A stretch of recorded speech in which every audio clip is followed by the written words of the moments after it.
It's not uncommon for Hamburger Mary's to have fundraisers for good causes, and tonight was no exception. It has hit me home. I knew 3 of the victims personally. The Ybor City restaurant, popular for its fun atmosphere and drag queen bingo, now among the many Bay Area businesses doing what they can to show their support for the victims of Orlando's mass shooting that left 49 dead, 53 injured, and people around the world mourning over a senseless tragedy. Actually holding a benefit and a fundraiser for all of the victims in the Orlando shooting this past week.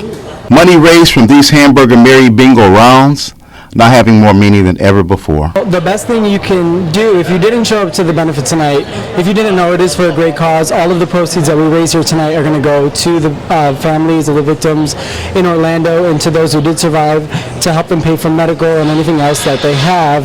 And something I could tell them is, if they didn't get to come here, to go on the GoFundMe page that they're actually sharing on Facebook right now, and to donate anything you can, even if it's $1, if it's $2, it will help them out tremendously. If you can just do that, it would be great. It's a very good cause. Across town, Studio 26 owner Brian Webb is doing what he can. Personally, I think that that it's a shame that it occurred, first of all, and was attached to a single entity or a single type of people.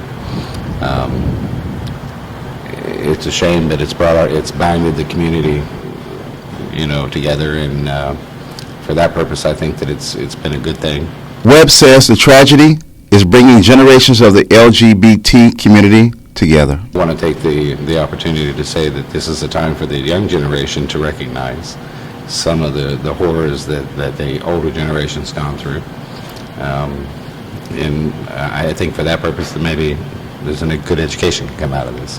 The healing process continues in Tampa Bay.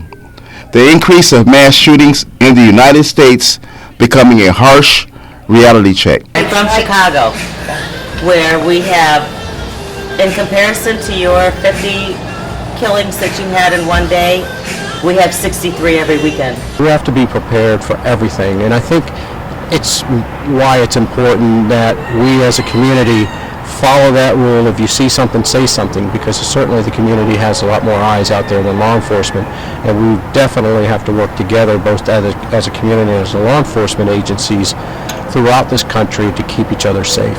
Law enforcement encouraging everyone to remain vigilant. We're all Americans, and we all need to look out after each other, no matter whether it's a crime, no matter whether it's a terrorist attack. We all live here in this community. If we don't look out for each other, then these terrorists are going to win. The events in Orlando have caused many to wonder, was this a terrorist attack or was this a hate crime? You have to take this as it is and understand that you can only learn from this.